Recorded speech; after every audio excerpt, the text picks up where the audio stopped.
Good evening, everybody. I am Rajalakshmi from V Saki. I am also Charter President of Rotary E Club of Bengaluru Saki. And today we have with us Dr. Madhushri Vijay Kumar. She has done FRCOG. She is also a skilled gynecologist with over 2 decades of experience. She is an expert in handling high risk pregnancies and adapt in women health issues from menarche to menopause. She is a passionate warrior for sustainable menstruation, and today we are talking about menstruation. Doctor, what you can say about menstruation? How I can just more explain of that. Okay. Thank you, Rajalakshmi. That was exhaustive introduction. Yeah, let's not. I think we were a little late, held up in in the OPD. Apologies for that. So the question today we are going to discuss on an interesting topic on sustainable menstruation. I think both myself and Mrs. Rajalakshmi share the same thought on protecting the environment, being more pro-environmental friendly, using products which are going to help reduce the the load on Mother Earth, which is actually destroying the environment, has been there. So let us take this forward. So the question was on menstruation. So menstruation is something which is physiological cycle which happens in every girl, and the time when the child attains her first period is called the menarche, where she starts her menstruation, and that is a phase where from the beginning it is said that that's the time when she is becoming active with reproduction, and this lasts up till the menopause or the end of menstruation in a woman when she is close to 48 to 50 years of age. So this is something which is cyclical, which is physiological, and which is natural thing to happen, and it is a process of maturing. That means to say that the girl is actually maturing to become reproductively active. So that's where the onset of menstruation starts, and it is absolutely physiological. That is which is something natural. So what about this sustainable menstruation? Okay, so when we talk about sustainable menstruation, we mean that how much are we using on a cycle to cycle basis of menstrual products to keep the earth safe. So it is a part of menstrual hygiene. I mean, menstrual hygiene means that which is also going to look after a woman's health and also helps reduce the load on the waste on Mother Earth. Because as you know, every plastic sanitary napkin what is used will take close to 800-900 years to degrade. So basically, literally speaking, not in our lifetimes, not in the next 8 to 10 lifetimes at all. So if you imagine millions and millions of women using sanitary napkins, the load on the nature is going to increase to that extent. So that is why the concept of sustainable menstruation came up, which can sustain the menstruation, also help being pro-environmental friendly. It's extremely hygienic to use sustainable menstruation products, basically because if we look at long-term women using those plastic sanitary napkins, the risk on her life is also surmountable to that level. That means to say, whether it could be a reproductive health issue, or it can be a menstruation issue, it can be anemia, it can be multifold to another disease up till cancers. So it is always better to use sustainable menstruation products, which we will discuss further. So when we say this sustainable, and when we are injecting a foreign body inside our body, so what exactly is that? How, as a doctor, how can you recommend a menstrual cup? Because very good question. So the menstrual cup, what is recommended now as a sustainable menstrual product, is a medical grade silicone. That means to say, it is not the general silicone what we use in our plastic industry or for other mechanical things. This is a medical grade. That means to say, this is healthier, almost equivalent to using a general things which are not going to cause any sort of negative impact on your health. That is why these products are in a way healthy, and it is not going to cause any long-term issues. The third important thing is, it is very safe on your pocket, That means you don't have to spend money like you use for a sanitary napkins, about say 20-25 rupees per sanitary napkin. All you have to spend is 1000 rupees every year for that one cup. And the second one is, it is something which is reusable. So when we are actually following the 3 R's to help our environment replenish, I think these 3 important, like, reduce the waste on the mother earth, reusable, and which can be thrown away, or probably when you have to discard it, it is easier to discard the cups. So it is a medical grade silicone, so you don't have to worry at all. The other products what we generally discuss about sustainable menstruation is the menstrual pads. Or when we used to hear our grandmothers, and sometimes my mother initially also would use the cloth for during her menstruation cycles. But this generation are not seeing, because most of us are using other products.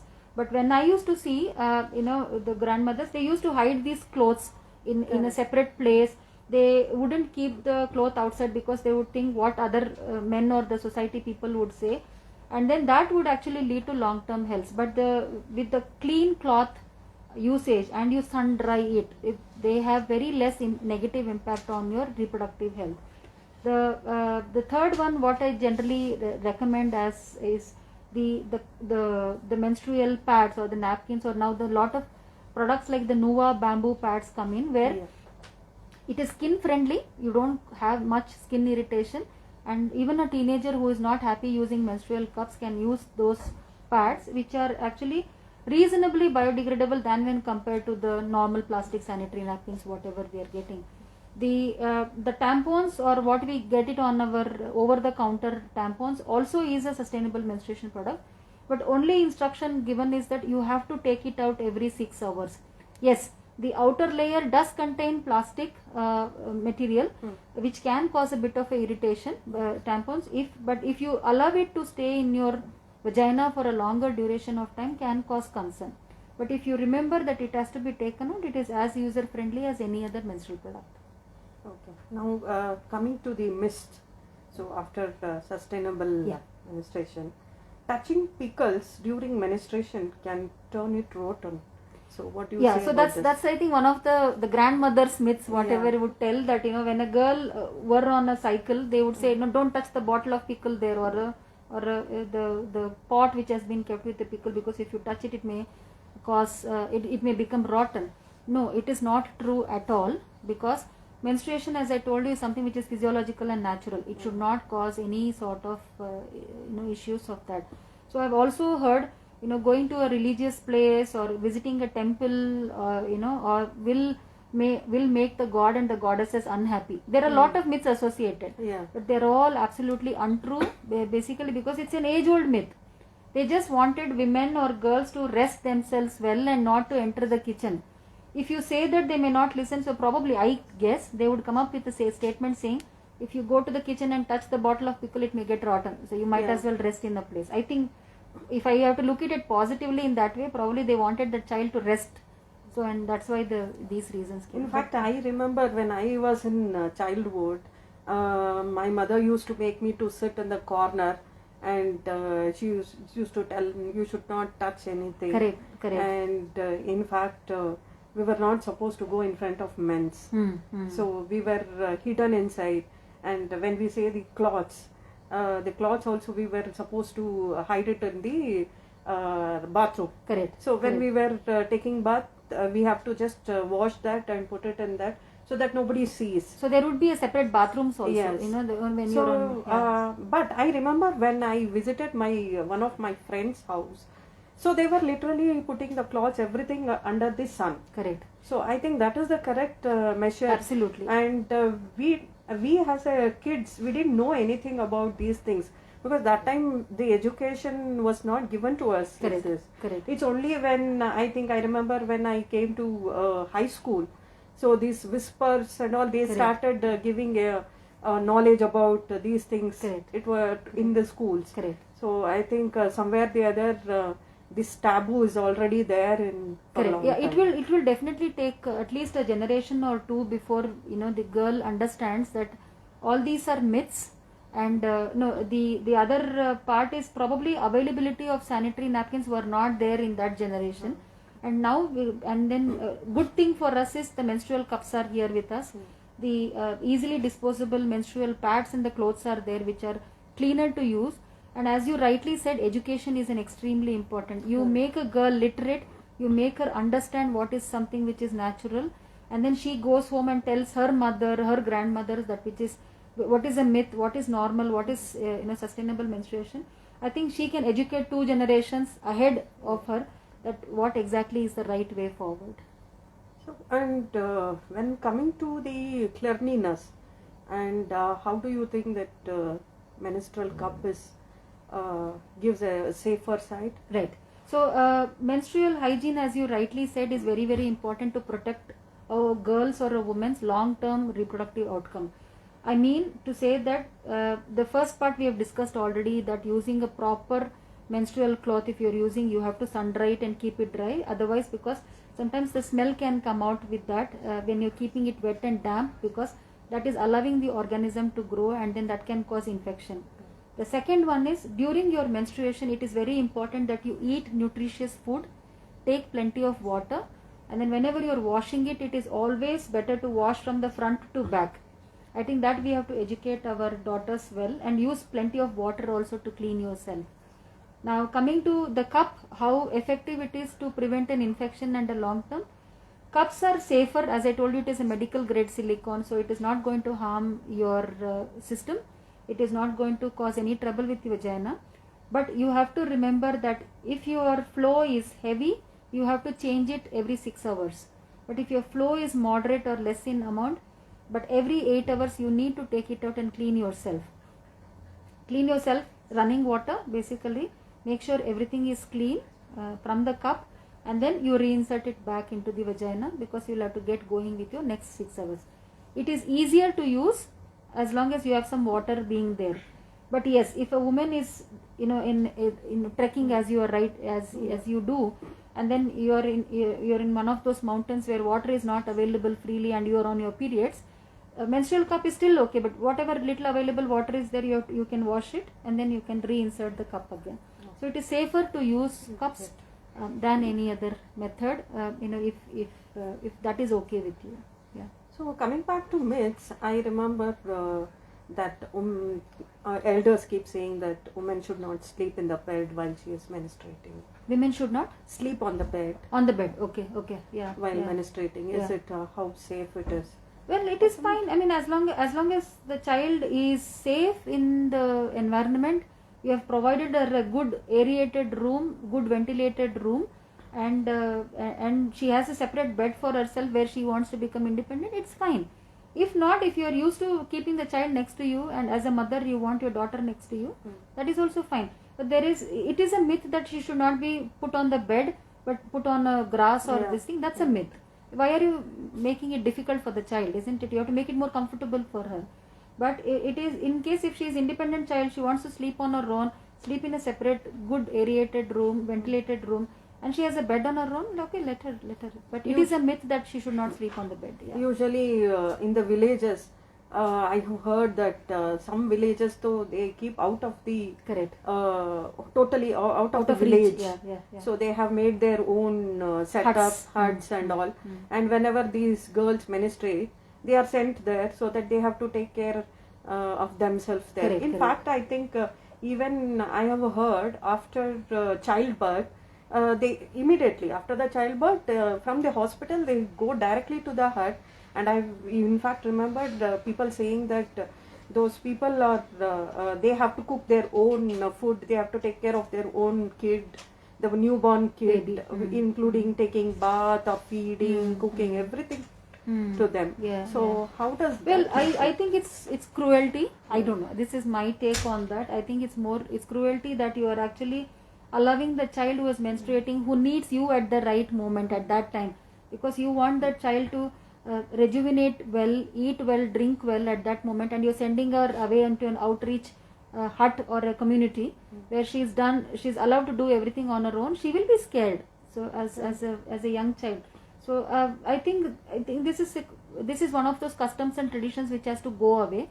And coming to the post delivery, where I think that is the time when the family support is so important, both physical recovery as well as emotional recovery and mental recovery to a large extent. If you are allowing a woman who's just delivered and say you look after on your own in a hut in an isolated place and no family support, that's real cruelty, because you have to lend your extra shoulders and hand at that moment. And I've seen a lot of customs and traditions where they restrict food, where they restrict water intake, all those things, but it is extremely important that they hydrate well, and good nutritious food is also given. So I think it's absolutely cruelty. Yeah. So next, coming to that, my daughter is a wall climber, sports climbing.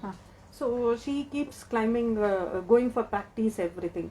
But there is a myth that during exercise or any sports activities, you should not do this while menstruating.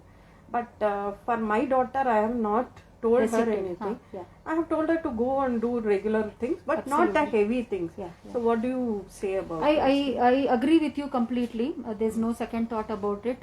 You have to encourage the child to be as active as possible.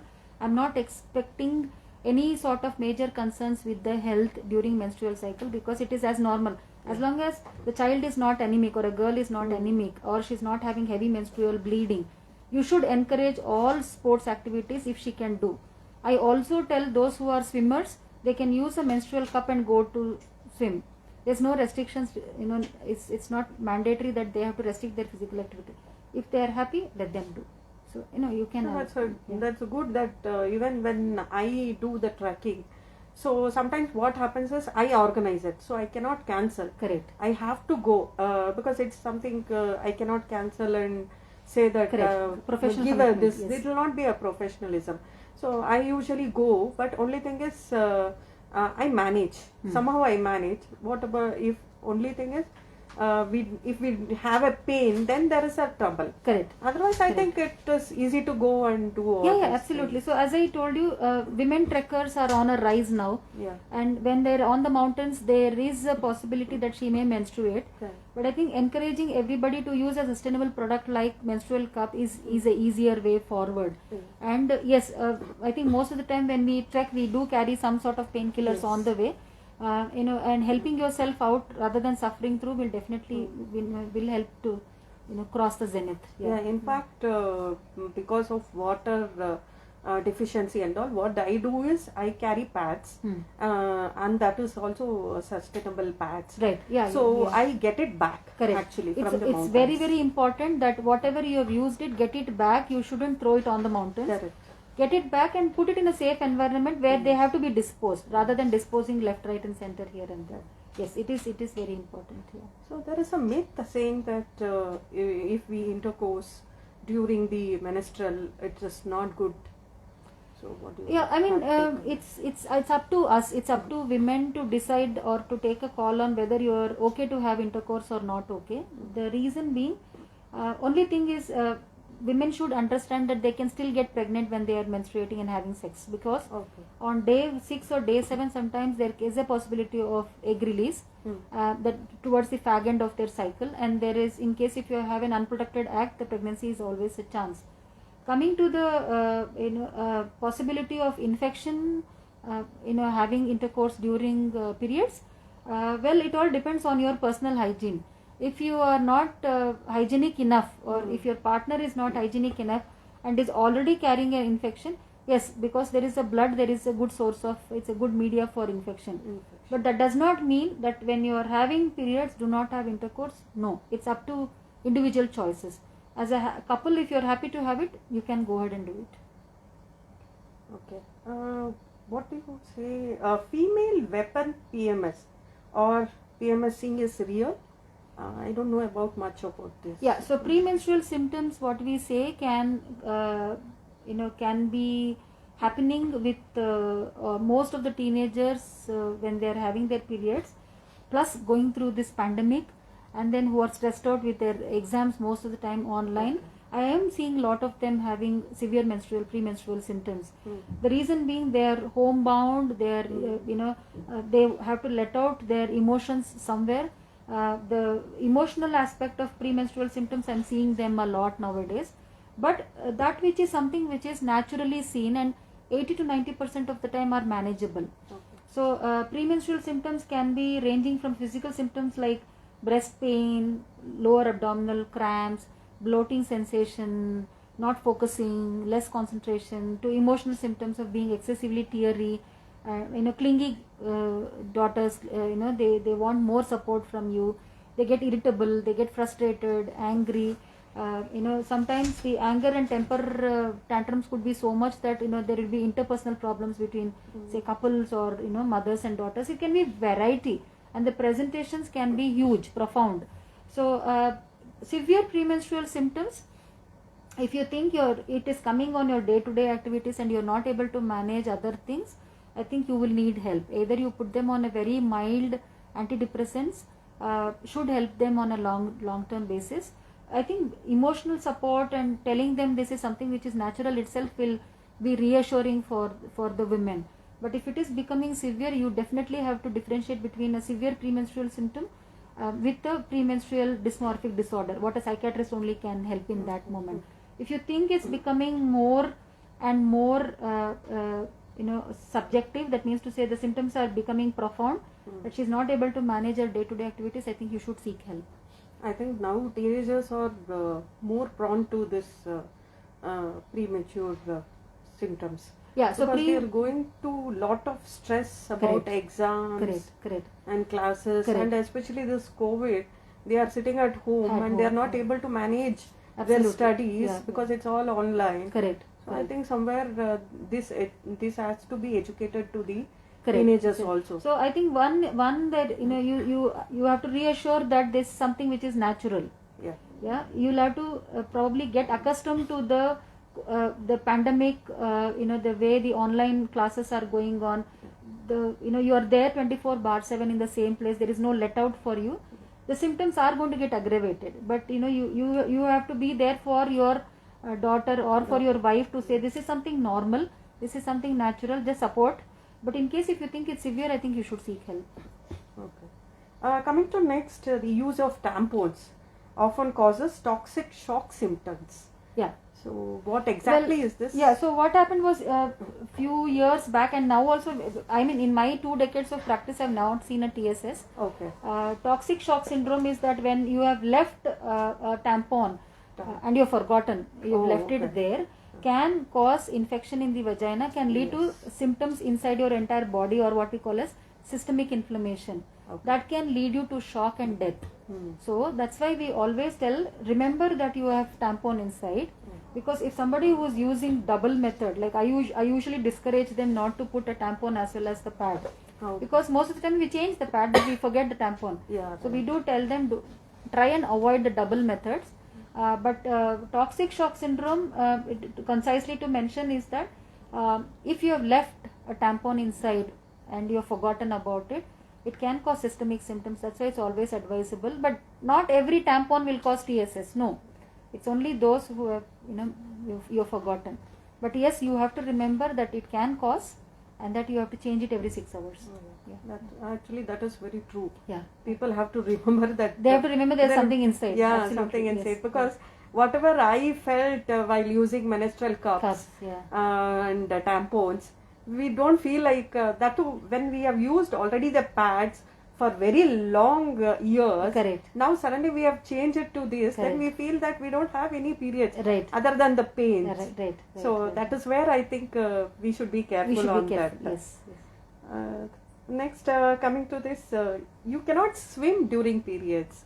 No, that's why I said you can swim, Huh. but better to use menstrual cup, because it's not going to dirty the water, or we don't expect the blood to contaminate the water wherever you're swimming. But you can swim. You can swim. I have heard, I don't know whether it is myth or something like that. When we are in the water, usually we don't bleed. That is what I've heard. Whether is it a myth or how it is? Well, I mean, whatever is inside has to come outside. So if you're in the pool and you're menstruating, the blood will come out. But maybe the amount of blood is so small that in the large amount of water you probably won't see. But definitely what is there inside has to come out. Yeah. So, synchronizing periods or period synchron? Yeah, so this is actually a nice topic to discuss, synchronization, basically because as a mother to a daughter, I have seen all three of us, that is both my daughters and myself, we get our menstruation on parallel, in a sense. If there is a date on second, third, fourth, it's like that. Okay. So you synchronize with the woman's menstruation. If for example, if we both are roommates in a room and we stay more than 3 to 4 months together, Okay. your menstruation cycle and my menstruation cycle will synchronize. Okay. So that's known to happen. We exactly don't know the biology of it, but it's more or less related to the hormones because we are in sync. Okay. We are in sync in most of the things. The same thing happens to the daughters and the mother. They're staying together and then they have in sync menstrual cycle. So you, in case Amma, when did you get your periods? And you date, okay, you will remember that you got on this date because you're in sync basically. So actually, I didn't know about this. Yeah, Actually, yeah. this is something new. Yeah, you do get. If you just ask your daughter, you probably 1 or 2 days here 1 or and 2 there. days. But usually it is that way. Okay, so you are in PMSing. I think I will also start. It is like that. This is the discussion. Okay, that's nice. Actually, this is something new I have heard. Can I lose my virginity by inserting a tampon? No, not really. Not really. Hymen is something which is supposedly the sign for the virginity in the olden days. Is a very elastic membrane. It can accept, it can not accept in that way. So the menstrual cup and the tampon, if correctly worn, is not going to cause any damage to hymen. Okay. So it is easily, because its elasticity is so good that you can safely insert it without causing any trouble. Virginity is something which happens post sexual activity. It is nothing to do with the presence or the absence of hymenal membrane. So it's absolutely safe. So usually what I heard is, in fact, when I was starting to give the menstrual cups to my daughter, then somebody told me that she may lose virginity. So I was wondering, where is this related to these Absolutely things? not. And especially the sports. Correct. The people. cyclists.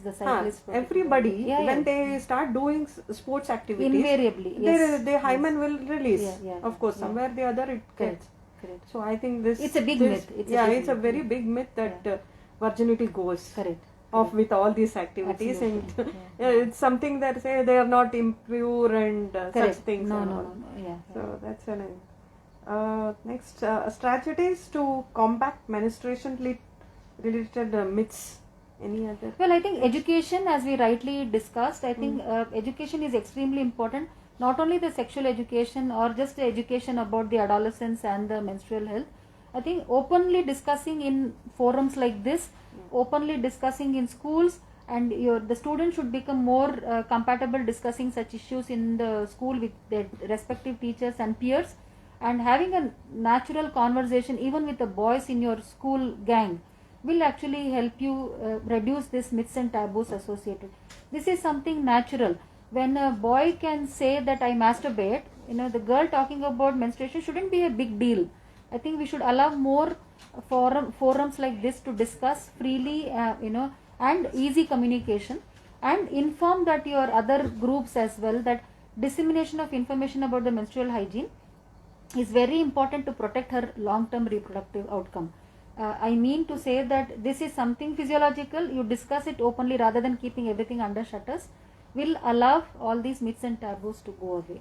I think the awareness which we are giving only for girls has to change now. Has to change. It has to be both for your sons as well as daughters, and equal information. And I'm sure the same. I'm open to discussion with my husband. Likewise, my daughter is open to discussion with her father. I speak easily to my father as well. Then if that becomes in a house to household, that you freely discuss things, even including sex education for that matter, rather than changing channels when something comes up romantically and things like that. I think all that should go away. I think it's going away now, but talking about all these things will just make that environment more friendly, and openness will be there, because then the child can actually come up and say, I'm having this problem, can you help me out? Otherwise they will suffer within themselves, and being ignorant is not going to help the child in any way at all. So I think more discussions are very, very important. Yeah. So I think now it's a right time that we need to talk to absolutely, even boys and men, and give more awareness about them, so that they also take care of their dears. Correct. So it is a good time that we have to take we should have more discussions like this to increase. Sure. Yeah. Thank you so much. Anytime. Thank you very much for having me here. Thank you Yeah, so much yeah, I for think- coming here and Sure, certainly. giving Yeah. us enlightening about the myths and facts.